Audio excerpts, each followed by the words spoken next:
Hey students, welcome to magnet brains. मैं हूं Shivani Sharma. I hope आप सब लोग बहुत अच्छे होंगे एंड बहुत ही मजे के साथ अपनी पढ़ाई कर रहे हैं।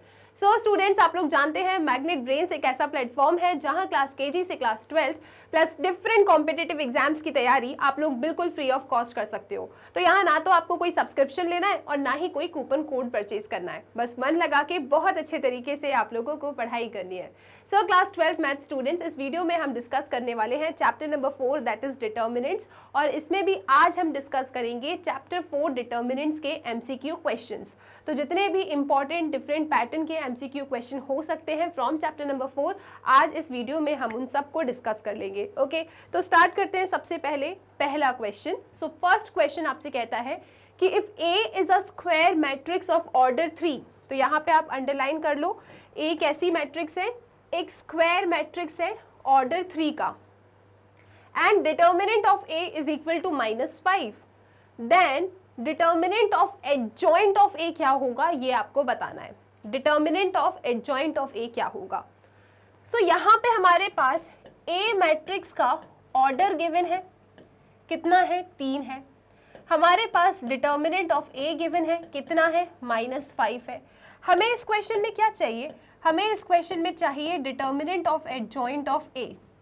तो कोई समस्या नहीं है, हम लोग जानते हैं determinant of adjoint of A का तो फॉर्मूला होता है determinant of A to the power n-1। तो इस फॉर्मूले की हेल्प से हम लोग आसानी से determinant of adjoint of A find कर सकते हैं, राइट। तो क्या करेंगे हम लोग लिखेंगे कि determinant of adjoint of A is equal to determinant of A कितना है, -5, उसकी पावर क्या है, n-1, और ये n क्या होता है, n होता है ऑर्डर ऑफ योर मैट्रिक्स। तो यहाँ पे n क्या है, यहाँ पे n है 3, सो दिस इज 3 - 1, और 3 - 1 हो जाएगा 2, इसका मतलब -5 का स्क्वायर। -5 का स्क्वायर कितना होगा जी, -5 का स्क्वायर 25 हो जाएगा। इसका मतलब क्वेश्चन नंबर 1 का जो सही ऑप्शन है that is option number C, 25। तो जस्ट इस फॉर्मूले की हेल्प से हम आसानी से determinant of adjoint of A को फाइंड कर सकते हैं। वो कितना आ रहा है, 25 आ रहा है, राइट। तो ये सब कुछ हमने वन शॉट रिवीजन वीडियो में डिस्कस किया है। ये सभी प्रॉपर्टीज, थ्योरम्स, रिजल्ट सब वहाँ डिस्कस है, इन सबको आपको याद कर लेना है, राइट। अब चलते हैं अगले सवाल की तरफ, that is question number 2। Question number 2 कहता है कि if for the matrix A determinant of A cube is 125 then the value of alpha is, तो अल्फा की क्या वैल्यू है ये आप बता दो। तो हम कहेंगे देखो जी, हमारे पास मैट्रिक्स ए है और हमें गिवन है कि ए क्यूब का डिटर्मिनेंट 125 है, हमें इस अल्फा की वैल्यू बताना है और अल्फा आपकी ए मैट्रिक्स के अंदर है। तो एक काम करते हैं, अपन इस ए मैट्रिक्स का ना पहले डिटर्मिनेंट फाइंड करते हैं। So alpha -2 and this is alpha. Okay, क्या किया हमने, अल्फा -2 अल्फा। तो इसका डिटर्मिनेंट क्या आएगा, इसका डिटर्मिनेंट आएगा alpha into alpha that is alpha का स्क्वायर, बीच में सब्ट्रैक्शन, -2 इंटू -2 मतलब कि 4। तो अल्फा स्क्वायर -4 अपने पास आया। क्या, डिटर्मिनेंट ऑफ ए। हमको क्या चाहिए, हमको इस अल्फा की वैल्यू चाहिए। कैसे मिलेगी मैम, एक और रिजल्ट हमारे पास है क्या, कि ए क्यूब का डिटर्मिनेंट 125 है। तो मैम इसका क्या करें, इससे क्या हो जाएगा, अरे याद करो एक प्रॉपर्टी होती है, कौन सी प्रॉपर्टी, कि determinant of A to the power n बोले या फिर डिटर्मिनेंट ऑफ ए की पावर n बोले, it is one at the same thing. ये एक ही चीज होती है। Determinant of A to the power n का डिटर्मिनेंट या फिर डिटर्मिनेंट ऑफ ए की पावर n, ये एक ही चीज है। तो क्यों ना मैं इसको थोड़ा अलग तरीके से लिख के रख दूं, किसको, ए क्यूब का डिटर्मिनेंट 125 है ना, तो क्यों ना इस रिजल्ट की हेल्प से मैं इसे डिटर्मिनेंट ऑफ ए की पावर 3 इज इक्वल टू 125 लिख दूं। चेक करो, देखो ना, ए टू दी पावर n का डिटर्मिनेंट ऑफ ए की पावर n होता है। सो डिटर्मिनेंट ऑफ ए क्यूब को हम डिटर्मिनेंट ऑफ ए का क्यूब लिख सकते हैं, डिटर्मिनेंट का क्यूब, राइट। इस प्रॉपर्टी की हेल्प से इसको ऐसा लिखा जा सकता है। और ऐसा लिख के हमें क्या मजा आ गई, हमें ये मजा आ गया कि 125 को हम 5 का क्यूब लिख सकते हैं। 3 से 3 उड़ गया, यानी डिटर्मिनेंट ऑफ ए कितना आ गया आपके पास, डिटर्मिनेंट ऑफ ए आपके पास 5 आ गया। अच्छा मैम इससे क्या हो जाएगा, अरे डिटर्मिनेंट ऑफ ए भी तो आपके पास कुछ था अल्फा स्क्वायर माइनस 4 और यहाँ पे डिटर्मिनेंट ऑफ ए कितना आया है 5 आया है। तो इस डिटर्मिनेंट ऑफ ए की जगह पे आप alpha square minus 4 is equal to 5 इस तरीके से लिख सकते हो। ये -4 उठ के आपका यहाँ जाएगा तो ये बन जाएगा alpha square is equal to 9, है ना। तो यहाँ से अल्फा कितना आएगा +-3। तो इस तरीके से आपकी अल्फा की वैल्यू क्या आ रही है, ऑप्शन ए +-3। इस तरीके से आपका क्वेश्चन नंबर 2 फिनिश हो जाता है। क्या इसमें किसी को कोई समस्या, दुख, तकलीफ? तो ये कुछ प्रॉपर्टीज़ हैं। अगर डिटर्मिनेंट में देखो MCQ के जो क्वेश्चंस आएंगे ना प्रॉपर्टीज़ पे ही खेलेंगे, तो प्रॉपर्टीज़ बस आपको एक एक जब भी जहाँ से जैसे भी याद करने के लिए मिल जाए उसे याद कर लो, क्योंकि क्वेश्चन में आता ही है। और ये इस पैटर्न का ना क्वेश्चन बड़ा ही पॉपुलर क्वेश्चन रहा है आपके पास्ट ईयर क्वेश्चन में। मैंने बहुत क्वेश्चंस देखे हैं इस पैटर्न का, इस फॉर्मूले की हेल्प वाला क्वेश्चन बहुत बार पूछा गया है। सो ये एक इम्पॉर्टेंट क्वेश्चन है, ये एक इम्पॉर्टेंट रिजल्ट है, इसको आप याद रखेंगे। अब चलते हैं, अल्फा की वैल्यू आ गई हमारे पास। अब चलते हैं क्वेश्चन नंबर 3 की तरफ। क्वेश्चन नंबर 3 कहता है the solution to the system of equation is. इस सिस्टम ऑफ इक्वेशन का सॉल्यूशन बता दो क्या है। तो ये मैट्रिक्स इक्वेशन के फॉर्मेट में गिवन है। देखो MCQ क्वेश्चन में ना कोई चेक नहीं कर रहा है कि तुमने किस तरीके से सॉल्यूशन किया है। आप इसको क्लास 10th के मेथड से सॉल्व करके आ जाना। अगर MCQ है कोई समस्या नहीं, क्योंकि सही आंसर ही तो टिक करना है, राइट। तो यहाँ पे देखो 2 तरीके हैं सॉल्व करने का। पहला, या तो आप डिटर्मिनेंट मेथड से सॉल्व कर दो या फिर 10th क्लास के मेथड से इक्वेशन बनाओ और सॉल्व कर दो। MCQ क्वेश्चन है तो आप इस मेथड से भी सॉल्व कर सकते हो, कोई समस्या नहीं है, क्योंकि MCQ में सही आंसर टिक किया तो आपको फुल मार्क्स मिलेगा, गलत टिक किया तो आपको कुछ नहीं मिलेगा। MCQ में कोई स्टेप मार्किंग तो नहीं है, राइट। सो यहाँ पे हम क्या करने वाले, चलो इक्वेशन बना लेते हैं। कैसे, इसका मल्टीप्लीकेशन इससे, सो दिस इज 2x + 5y, ठीक है जी। और इसे इक्वेट करेंगे 2 से, और यहाँ पे इसका मल्टीप्लिकेशन इससे, तो ये मिलेगा आपको -4x + 3y is equal to -30। एक बार चेक कर लो आप लोग, यहाँ पे 2 × 2 है, 2 × 1 है, तो 2 × 1 ऑर्डर का ही आपको मिलेगा। सो 2 × 1 ऑर्डर का आपको ये कॉलम मैट्रिक्स मिलेगी। इक्वेट किया तो ये आपको इस तरीके से मैट्रिक्स इक्वेशन से हटके आपको नॉर्मल इक्वेशन मिल गई। क्या ये पॉइंट क्लियर है?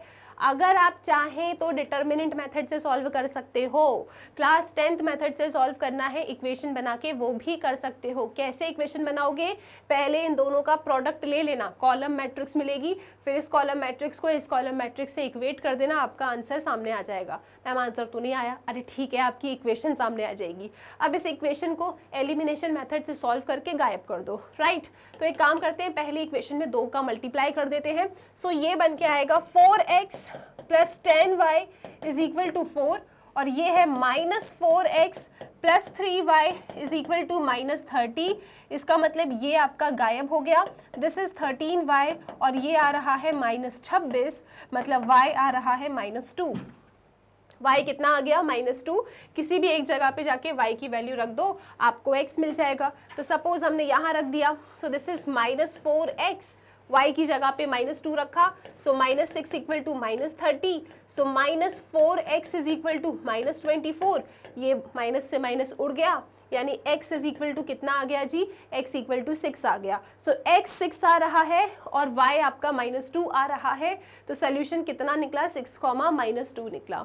ठीक है जी, 6, -2। तो इस तरीके से आप चाहें तो MCQ क्वेश्चन है, आप इसे इक्वेशन बना के एलिमिनेशन मेथड लगा के सॉल्व कर दो। लेकिन अगर मान लो नहीं, आपको डिटर्मिनेंट से ही सॉल्व करना है, तो आपको x इज इक्वल टू इसका इनवर्स इससे मल्टीप्लाई करना होगा, then you will compare and then you will get your answer, right. So दोनों ही तरीके आपके पास है। Since it was an MCQ question, तो मैंने इक्वेशन बना के मैट्रिक्स मेथड की जगह नॉर्मल एलिमिनेशन से सॉल्व कर दिया। आई होप ये सबको क्लियर है और इसमें किसी को कोई भी समस्या नहीं है, ठीक है। अच्छा सुनो, MCQ क्वेश्चन पे अगर आप आए हो तो मैं ऐसा सोच रही हूँ कि आपने जो प्रोसीजर फॉलो करना था वो प्रोसीजर फॉलो किया है।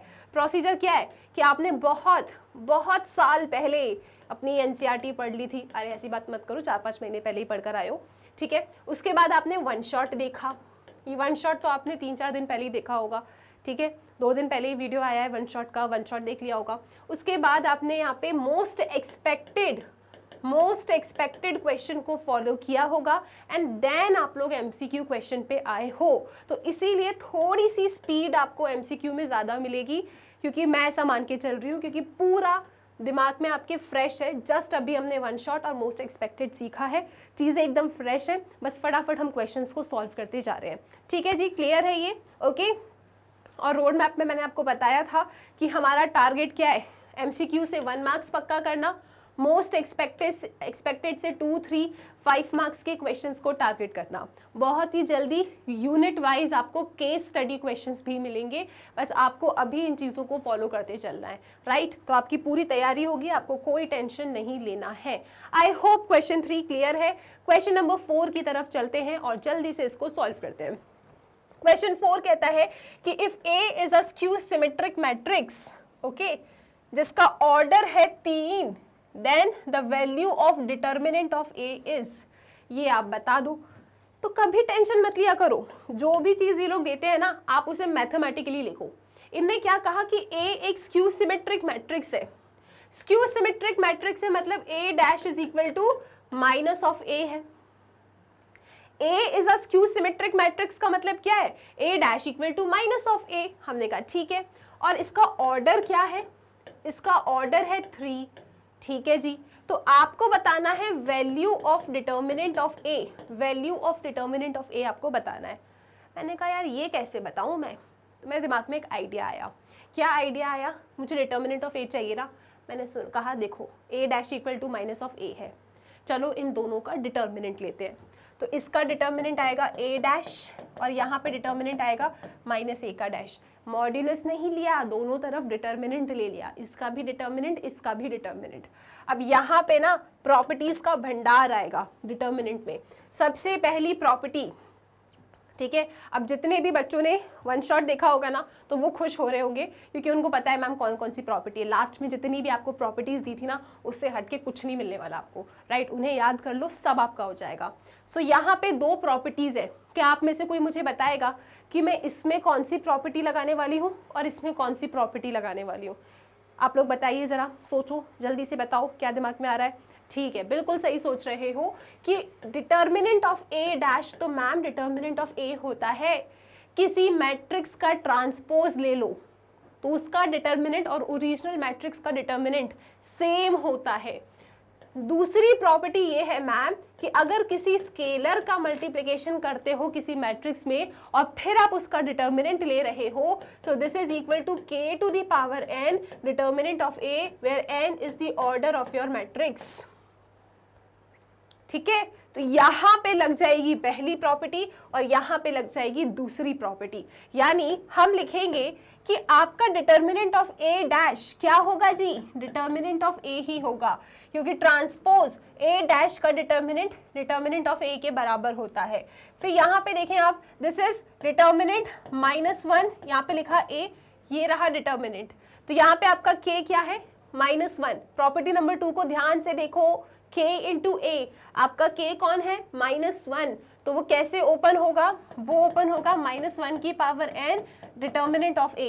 ये n क्या होता है, n होता है order of your matrix which is given equal to 3, है ना, जो आपको 3 के बराबर गिवन है। ऑर्डर कितना गिवन है, 3 गिवन है। तो इसमें हमने प्रॉपर्टी 2 लगाई और यहाँ पे तो हमने प्रॉपर्टी 1 लगा दिया था। -1 का क्यूब क्या होता है, -1 होता है। इसको उठा के यहाँ लाओ, 2 determinant of A equal to 0। इसका मतलब डिटर्मिनेंट ऑफ A कितना आ रहा है जी, कौन बोला 0/2, 0 आ रहा है। ठीक है, सो डिटर्मिनेंट ऑफ A कितना आ रहा है, 0 आ रहा है। इसका मतलब ऑप्शन बी आपका बिल्कुल बिल्कुल बिल्कुल सही जवाब है इस क्वेश्चन का। ठीक है, तो इस तरीके से हमने क्वेश्चन नंबर 4 को भी उड़ा दिया, राइट, डन। तो यहाँ पे आपको प्रॉपर्टीज याद रखनी है। सबसे पहली प्रॉपर्टी, A डैश का डिटर्मिनेंट किसके बराबर है, डिटर्मिनेंट ऑफ A के बराबर। किसी का ट्रांसपोज लो फिर डिटर्मिनेंट लो, या ओरिजिनल मैट्रिक्स का डिटर्मिनेंट ले लो, they are one at the same thing. उसके बाद आपको याद रखना है कि Ka का डिटर्मिनेंट क्या होता है, K की power n determinant of A, जहां पे n होता है ऑर्डर ऑफ योर मैट्रिक्स। इस तरीके से क्वेश्चन नंबर 4 आपका गायब। ठीक है, तो प्रॉपर्टी पे बेस्ड MCQ आ सकते हैं, तैयारी हमको पक्की करनी है। क्वेश्चन नंबर 5 कहता है value of K for which A equal to this is a singular matrix. K की किस वैल्यू के लिए आपका ये मैट्रिक्स सिंगुलर मैट्रिक्स है। अब आपने अगर ये पहली बार शब्द सुना है तो सोच रहे होगे मैम बता तो देंगे, लेकिन सिंगुलर होता क्या है? तो देखो, मुझे पता है आप में से किसी ने ये चीज़ नहीं कहा और आप लोग चिल्ला चिल्ला के आंसर बता रहे हो, तो मैं आपको बताती हूँ, सुनो। बिल्कुल सही आंसर कह रहे हो, जो भी कह रहे हो, लेकिन अब एक बार सुन लेते हैं कि what is singular matrix. Singular matrix क्या होता है? कौन सी मैट्रिक्स को सिंगुलर मैट्रिक्स कहते हैं जी? उस मैट्रिक्स को सिंगुलर मैट्रिक्स कहते हैं जिसका डिटर्मिनेंट इक्वल टू क्या हो? जिसका डिटर्मिनेंट इक्वल टू 0 हो। ठीक है, अगर determinant of A equal to 0 है, इसका मतलब मैट्रिक्स आपकी सिंगुलर है। सिंगल, ठीक है, समझ गए आप लोग? तो मैट्रिक्स आपकी सिंगुलर कब होगी? जब determinant of A equal to 0। तो यहाँ पे समझ जाओ, याद करने के अनेक तरीके हैं। ठीक है, अब जैसे आप याद करना चाहें। राइट, ओके जी। सो डिटर्मिनेंट ऑफ ए अगर 0 है तो मैट्रिक्स आपकी सिंगुलर होती है। अब हमसे पूछ रहे हैं कि k की किस वैल्यू के लिए ये सिंगुलर है। तो मैंने कहा ठीक है, चलो आओ इसका डिटर्मिनेंट इक्वल टू 0 लेके चलते हैं। तो इसका डिटर्मिनेंट इक्वल टू 0 करोगे, so this is k 4 8 2k equal to 0। How to solve 2 by 2 का डिटर्मिनेंट? ऊपर से नीचे left right multiplication, k into 2k is 2k square, 4 8 32 equal to 0। तो k स्क्वायर कितना आया जी? 32 by 2 आया जी। 32 by 2 क्या होता है? 32 by 2 16 होता है। इसका मतलब k क्या आ रहा है? इसका मतलब k आ रहा है ±4। कोई सिर्फ ये तो नहीं कह रहा मैम सिर्फ +4 आ रहा है, ऐसी बातें नहीं करोगे आप लोग। ठीक है, तो k की वैल्यू क्या आ रही है? ±4 आ रही है। सो यहाँ पे k +4 रखोगे तो भी ये सिंगुलर होगा, k की जगह पे -4 रखोगे तब भी ये सिंगुलर होगा। इसका मतलब आपका जो ऑप्शन सी है वो बिल्कुल सही जवाब है इस क्वेश्चन का। तो सिंगुलर मैट्रिक्स क्या होती है? सिंगुलर मैट्रिक्स वो मैट्रिक्स होती है जिसका डिटर्मिनेंट इक्वल टू 0 हो। अगर डिटर्मिनेंट 0 है, मैट्रिक्स सिंगुलर है। इनने पूछा था k की किस वैल्यू के लिए सिंगुलर है, तो हमने उसका डिटर्मिनेंट को इक्वेट किया 0 से, k को सॉल्व कर लिया, k की 2 वैल्यू आ रही है ±4। इसके साथ क्वेश्चन नंबर 5 भी आपका खत्म हो जाता है। क्वेश्चन नंबर 6 पे आ जाओ। क्वेश्चन नंबर 6 कहता है the value of this determinant is. इस डिटर्मिनेंट की क्या वैल्यू है ये आपको बताना है। मतलब कुल मिला के आपको इसको एक्सपेंड करना है, इवैल्यूएट करना है। तो आप लोग कौन सी रो या कॉलम के अलोंग एक्सपेंड करने वाले हो? देखो, मैंने तो आपको कहा है कि फर्स्ट रो के अलोंग कर दिया करो, क्योंकि फर्स्ट रो के ना साइन हम सबको याद होते हैं, और नहीं याद होते हैं तो मेरी बातों को सुन सुन के अब तो आपको भी याद हो गया होगा। It is positive negative positive, right. तो चलो इसे एक्सपेंड करते हैं। पहली रो के अलोंग कर रहे हैं, पहला कॉलम भी छुपा लो, इनके इंटरसेक्शन पे 1 है, प्लस साइन के साथ लिखो। ठीक है, सो दिस इज 1। फिर ऊपर से नीचे लेफ्ट राइट मल्टीप्लिकेशन है ना, इवेल्युएट करेंगे तो ये बनेगा xy plus y square minus, फिर इन दोनों का मल्टीप्लिकेशन, तो z square minus z x. Check कर लो, ठीक है ना, z square minus z x, done. फिर बीच में आएगा सब्ट्रैक्शन का साइन। आप अपनी पहली रो सेकंड कॉलम को छुपाओगे, सब्ट्रैक्शन का साइन आया, बीच में क्या है x, तो यहाँ पे माइनस एक्स लिखना है आपको। उसके बाद 1 into x plus y, x plus y, बीच में subtraction, z plus x into 1 is z plus x. ठीक है, माइनस का साइन था तो सबके साइन बदल गए, राइट। सेकंड का काम खत्म, अब आएंगे थर्ड कॉलम को छुपाएंगे। फर्स्ट रो तो हमेशा छुपी रहेगी, फिर बारी बारी से एक एक कॉलम छुपेगी, राइट। थर्ड कॉलम को छुपाया, प्लस का साइन बनाया, इंटरसेक्शन पे कौन है, y प्लस जेड, तो y प्लस जेड को हमने लिख दिया। अब इस 2 बाई 2 डिटर्मिनेंट को सॉल्व करो, ऊपर से नीचे left right multiplication, 1 into z z minus y into 1 y. ठीक है, अब इसको जरा ओपन कर दो अच्छे से, तो कितना आएगा ये x y plus y square minus z square minus z x. ये कितना आ रहा है, प्लस एक्स से माइनस एक्स चला गया। ठीक है जी, minus x into y minus x y plus x z. Okay, अब इसको कैसे लिख सकते हैं? इसको हम लिख सकते हैं z square minus y square, A plus B into A minus B लगा दिया। ठीक है, तो z square minus y square, right.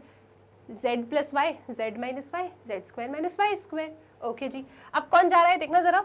अब मैम देखो, आप एक्स वाई से माइनस एक्स वाई चला गया, अच्छा, माइनस जेड स्क्वायर से प्लस जेड स्क्वायर चला गया, बहुत अच्छा, वाई स्क्वायर से माइनस वाई स्क्वायर चला गया, शानदार, एक्स जेड से माइनस एक्स जेड चला गया, अरे सब तो चले गए। इसका मतलब डिटर्मिनेंट कितना आ रहा है? इसका मतलब डिटर्मिनेंट आ रहा है 0। दैट मीन्स ऑप्शन बी आपका बिल्कुल सही जवाब है क्वेश्चन नंबर 6 का। इस तरीके से आप अपने क्वेश्चन नंबर 6 को सॉल्व कर दोगे। अब चलते हैं क्वेश्चन नंबर 7 की तरफ।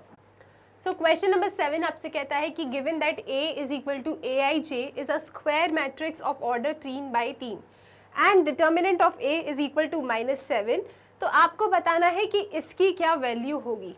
ये क्या है, समेशन I इक्वल टू 1 से 3 AI2 capital AI2 where capital AIJ denotes the cofactor of element AIJ।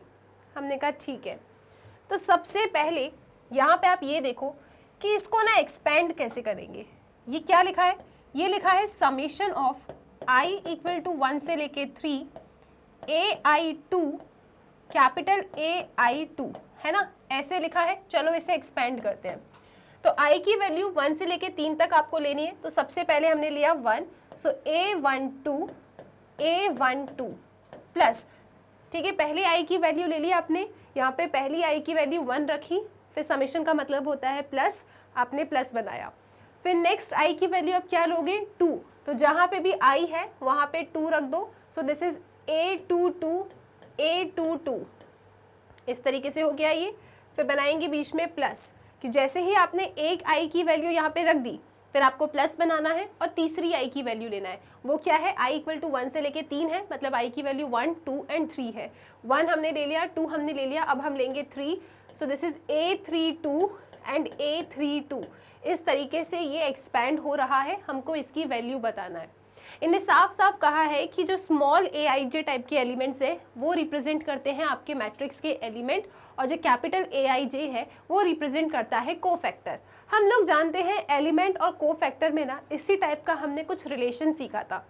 क्या रिलेशन सीखा था हमने ये सीखा था कि याद करो आप लोग, अगर ये आपकी कोई डिटर्मिनेंट है, यहाँ पे एलिमेंट्स कुछ ऐसे रखे हैं A11, A12, A13, this is A21, A22, A23, ये आपका A31, A32, A33। अब यहाँ पे जरा ध्यान से देखना, अगर मैं पहली रो के एलिमेंट ले रही हूँ, अगर मैंने पहली रो के एलिमेंट से एलिमेंट वाइज पहली रो के कोफैक्टर का ही मल्टीप्लिकेशन किया, फिर सम किया, तो मुझे इस डिटर्मिनेंट की वैल्यू मिल जाती है। याद है सबको, सेम रो के एलिमेंट, सेम रो के कोफैक्टर्स, एलिमेंट वाइज किया मल्टीप्लिकेशन देन प्लस, तो आपको ओवरऑल इस डिटर्मिनेंट की वैल्यू मिलती है।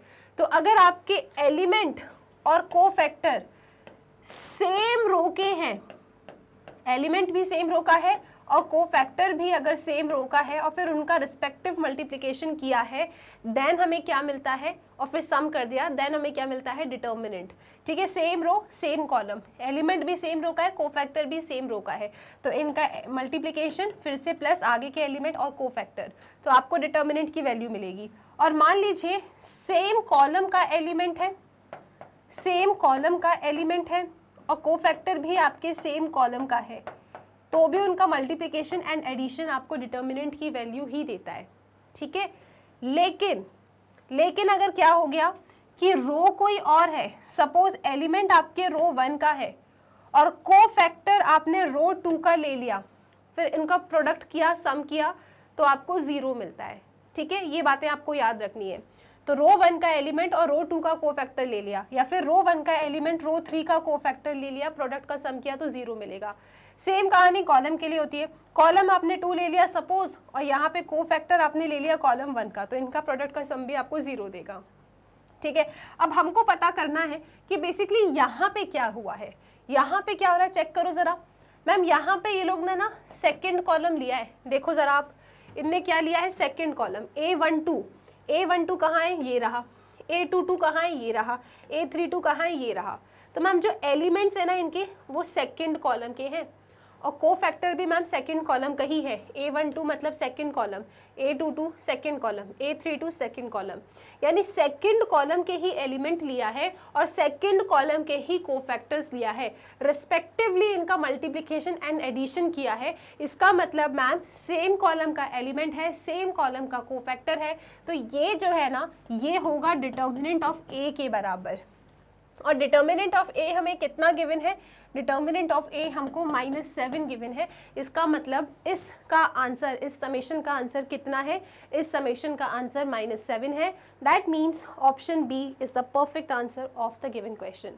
तो ये बहुत इंपॉर्टेंट प्रॉपर्टी है, इस पे बेस्ड भी क्वेश्चन आ सकता है, असर्शन रीजन में भी पूछा जा सकता है। तो इसको अच्छे से एक बार आपको पढ़ लेना है, वन शॉट में बहुत डिटेल में इसको एक्सप्लेन किया है और एक बार यहाँ पे भी आपके लिए रिवीजन कर दिया है, ठीक है। सो आई होप ये क्लियर है।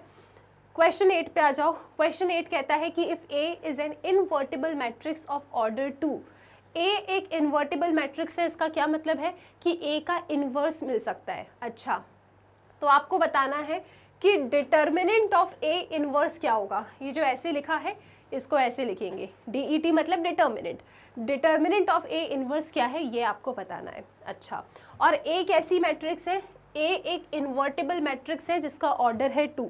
सो क्योंकि ए एक इन्वर्टिबल मैट्रिक्स है इसका मतलब ए का इन्वर्स मिलेगा। और हम जानते हैं कि किसी मैट्रिक्स का प्रोडक्ट अगर उसके इन्वर्स से कर दो ना तो आपको आई मिल जाता है। अब एक काम करते हैं, क्योंकि ए इन्वर्टिबल था तो मैं इसको ऐसा लिख सकती हूँ। अब एक काम करते हैं, चलो दोनों तरफ ना डिटर्मिनेंट ले लेते हैं, इसका भी और इसका भी। हम जानते हैं कि अगर दो इस तरीके से लिखे हैं फिर डिटर्मिनेंट है तो इसको एज अ प्रोडक्ट ऑफ दो मैट्रिक्स में लिख सकते हैं, ठीक है। मतलब अगर a इंटू ए डैश का डिटर्मिनेंट है ना, याद करो प्रॉपर्टी, तो मैं इसको ऐसे ब्रेक करके भी लिख सकती हूँ। क्या ये सबको याद है? a डॉट ए इनवर्स है, इसका डिटर्मिनेंट ले रहे हो। हमने ऐसे याद किया था कि अगर ए बी का डिटर्मिनेंट है तो इसे आप determinant of A into determinant of B लिख सकते हो, ये एक रिजल्ट है।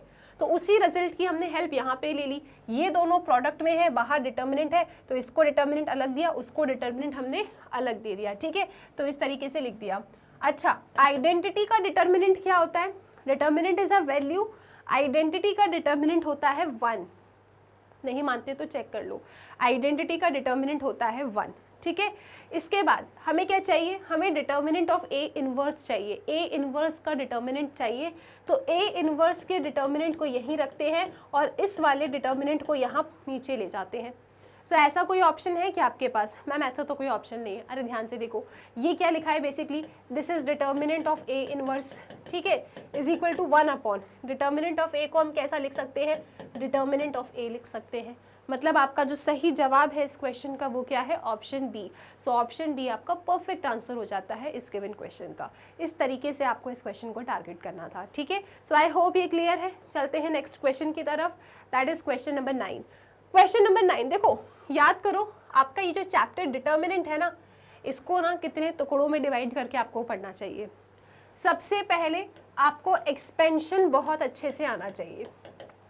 हाउ टू इवैल्यूएट, एक्सपेंशन मतलब इवैल्यूएट, कैसे डिटर्मिनेंट को इवैल्यूएट करते हैं, बिल्कुल बेसिक सी चीज़ें, राइट। उसके बाद आपको एरिया ऑफ अ ट्रायंगल वाला जो कंसेप्ट है, जिसमें हमने एरिया गिवन है तो क्या होता है, एरिया फाइंड करना है तो कैसे फाइंड करते हैं, ठीक है, किस तरीके से कोलिनियरिटी प्रूव करते हो, कैसे इक्वेशन बनाते हो, ठीक है। तो ये वाले क्वेश्चंस आपको सीखना है, ठीक है। डिटर्मिनेंट में पहला सेक्शन है एक्सपेंड करना, दूसरा सेक्शन है ट्रायंगल के ऊपर, तीसरा सेक्शन है माइनर, कोफैक्टर, एडजॉइंट और साथ ही साथ ए इनवर्स, ये साथ में सीखना। और लास्ट आ जाता है आपका सिस्टम ऑफ इक्वेशन। ये इस तरीके से आपको पढ़ना चाहिए कि डिटर्मिनेंट में ये 4 सेक्शंस आपको पढ़ना है। तो यहाँ पे ये जो क्वेश्चन आया है ना आपका, ये क्वेश्चन किससे पूछा गया है? सिस्टम ऑफ इक्वेशन से पूछा गया है। तो आओ जरा इसको डिस्कस करते हैं। The existence of the unique solution, क्या बोला है इन्हें? Existence of the unique solution of the following system of equation depends on.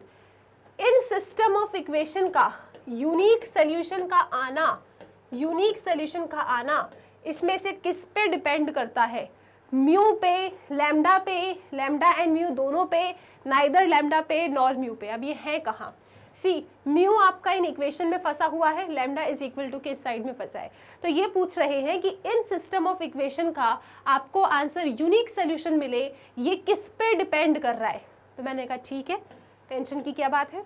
सबसे पहले काम करते हैं, इस इक्वेशन को मैट्रिक्स इक्वेशन के फॉर्मेट में लिखते हैं। हम जानते हैं कि यहाँ पे सबसे पहले हमें कोएफिशिएंट मैट्रिक्स बनानी होती है।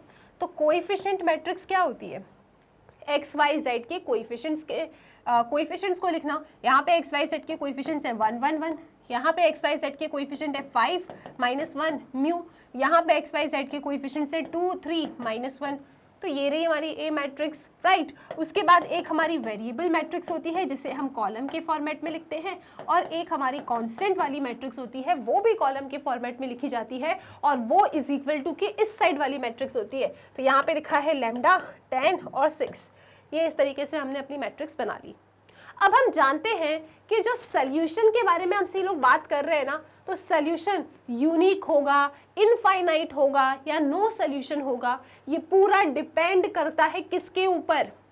ये पूरा डिपेंड करता है ए के ऊपर, which is your coefficient matrix. तो कोएफिशिएंट मैट्रिक्स के ऊपर डिपेंड करता है कि आपका सिस्टम ऑफ इक्वेशन कैसा सोल्यूशन देने वाला है। यानी सोल्यूशन का नेचर जानने के लिए आपको अभी फिलहाल इनकी तो ज़रूरत नहीं है, ठीक है। आपको किसकी ज़रूरत है? आपको सिर्फ कोएफिशिएंट मैट्रिक्स की ज़रूरत है।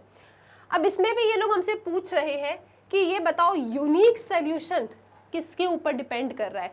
तो हम लोग जानते हैं, देखो ये अगर मेरी ए मैट्रिक्स है ना, तो इस ए मैट्रिक्स का हम लोगों को डिटर्मिनेंट फाइंड करना होता है, और डिटर्मिनेंट हमें दो तरीके के ही जवाब देता है। जवाब number 1, determinant not equal to 0 हो। जवाब नंबर 2, डिटर्मिनेंट आपका इक्वल टू 0 हो। अगर आपका डिटर्मिनेंट नॉट इक्वल टू 0 आता है, इसका मतलब सिस्टम कंसिस्टेंट है, और कंसिस्टेंट के साथ कैसा सोल्यूशन देता है? ये देता है आपको यूनिक सोल्यूशन, ठीक है जी। ये याद रखना, यूनिक सोल्यूशन सिर्फ आपको इस केस में मिलता है। अगर determinant of A equal to 0 हो गया, तो यहाँ पे आगे क्या कहानी चलती है, इसे आप कमेंट सेक्शन में कंप्लीट करके मुझे बता देना, क्योंकि इसे मैंने बहुत बार डिस्कस करवाया है। अगर determinant of A equal to 0 है, तो उसके बाद भी कुछ यहाँ पे टेबल आपको कंप्लीट करना होता है। यहाँ पे आप कुछ फाइंड करते हो, फिर उसके बारे में बताते हो। अगर नॉट इक्वल टू आया तो कुछ अलग टाइप का सोल्यूशन है, इक्वल टू आ गया तो यहाँ पे फिर आप टेबल और आगे बढ़ाते हो। तो इस टेबल को आप कंप्लीट करेंगे इन द कमेंट सेक्शन।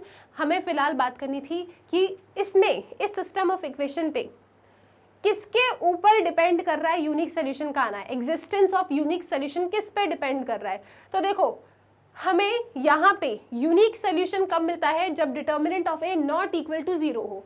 यानी कि अगर मुझे बात करना है तो मेरा पूरा ध्यान सिर्फ और सिर्फ मेरी ए मैट्रिक्स पे होना चाहिए। यूनिक सोल्यूशन के केस के लिए मुझे इनसे बातें नहीं करनी होती, ठीक है। तो जब बात करनी ही नहीं तो हटा दो इनको, ठीक है जी। तो यूनिक सोल्यूशन है या नहीं, सब कुछ इस पे डिपेंड करता है ए मैट्रिक्स पे। आप ए मैट्रिक्स का डिटर्मिनेंट निकालते हो, दिस इज 1 1 1, ये क्या है? ये है 5 -1 म्यू, दिस इज 2 3 -1। तो बताओ आपको क्या लगता है कि यूनिक सोल्यूशन का आना किस पे डिपेंड कर रहा है?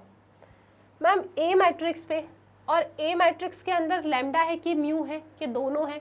मैम सिर्फ म्यू है। मतलब इस डिटर्मिनेंट ऑफ ए का नॉट इक्वल टू 0 होना किस पे डिपेंड कर रहा है? म्यू पे डिपेंड कर रहा है। और अगर डिटर्मिनेंट नॉट इक्वल टू 0 होगा तभी यूनिक सोल्यूशन होगा। इसके अंदर सिर्फ म्यू है, मतलब टोटल आपका यूनिक सोल्यूशन है या नहीं किस पे डिपेंड कर रहा है? सिर्फ और सिर्फ म्यू पे डिपेंड कर रहा है। दैट मीन्स इस क्वेश्चन का ऑप्शन ए बिल्कुल बिल्कुल बिल्कुल सही जवाब हो जाता है, राइट। सो इम्पॉर्टेंट क्वेश्चंस हैं। सिस्टम ऑफ इक्वेशंस को आप लोग बहुत बार इग्नोर करते हो, लेकिन उससे क्वेश्चंस आते हैं, उनको अच्छे से पढ़ना है आपको, राइट। अब चलते हैं अपने लास्ट क्वेश्चन की तरफ। और अगला जो लास्ट क्वेश्चन है अपना, वो ये कहता है कि इफ, क्या लिखा है? If determinant of x2 18 x6 2 18 6 अगर दोनों बराबर है तो बताओ x किसके बराबर है? तो कौन कह रहा है कि मैम x 6 के बराबर है?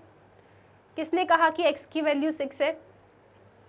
x की वैल्यू 6, और ऐसे डायरेक्टली कैसे बोल दिया? मैम हमने तो बोला ही नहीं है। आप जब भी इस पैटर्न का क्वेश्चन देखते हो ना, तो आप हर वीडियो में बोलते हो क्या कि किसने कह दिया कि x की वैल्यू ये है। मैम ऐसा होगा ही नहीं। क्यों? क्योंकि मैम ये डिटर्मिनेंट है, मैट्राइसिस नहीं है जो हम कंपेयर करके ऐसा बोल दें x इक्वल टू 6 है। मैम सब समझते हैं हम, चलो ठीक है, बहुत अच्छी बात है। मतलब कोई भी x इक्वल टू 6 नहीं बोल रहा था, क्योंकि ये तब बोलते आप जब यहाँ पे इस तरीके का साइन होता। किसका साइन है ये? मैट्राइसिस का।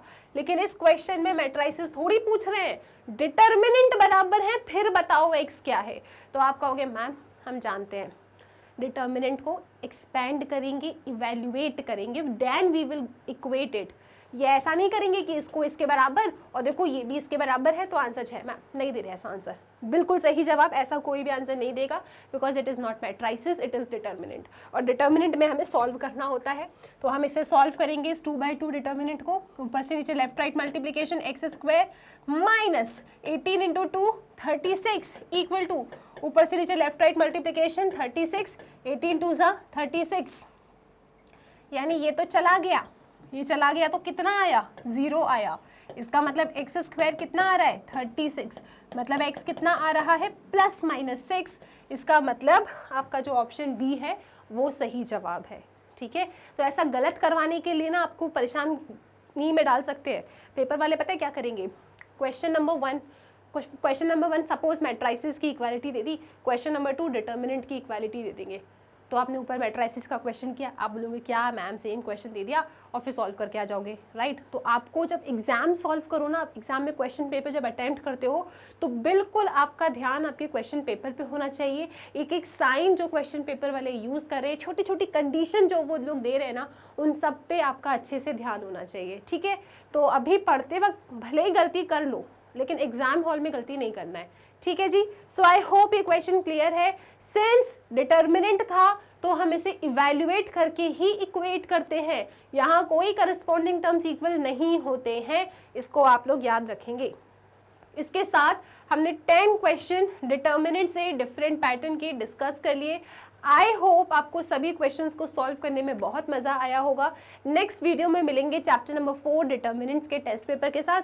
टिल देन जितना भी आपको पढ़ाया है सब कुछ अच्छे से रिवाइज कर लो, और एक बार अपनी बुक एनसीईआरटी के भी सभी एमसीक्यूज को ट्राई ज़रूर कर लेना आप लोग। ठीक है, so it's more than sufficient. इतना पढ़ लोगे पेपर में आसानी से सारे क्वेश्चंस को सॉल्व करके आ जाओगे।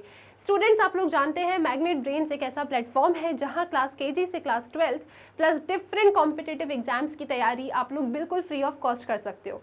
तो यहाँ ना तो आपको कोई सब्सक्रिप्शन लेना है और ना ही कोई कूपन कोड परचेज करना है, बस मन लगा के बहुत अच्छे तरीके से आपको पढ़ाई करनी है। इसके साथ स्टूडेंट एक बहुत इंपॉर्टेंट इन्फॉर्मेशन ये है कि मैग्नेट ब्रेन्स प्लेटफॉर्म पे आपके फैकल्टीज जो कुछ भी पढ़ा रहे हैं अपने डिफरेंट सब्जेक्ट्स में, अगर आपको उन सब्जेक्ट्स के नोट्स चाहिए तो वो नोट्स भी अवेलेबल है। कैसे पहुंचेंगे आप लोग नोट्स तक? इस वीडियो के डिस्क्रिप्शन बॉक्स में आपको एक लिंक मिलेगी, उसके थ्रू आप इन नोट्स तक पहुंच सकते हैं। टिल देन स्टूडेंट्स, पढ़ते रहिए मैग्नेट ब्रेन्स के साथ।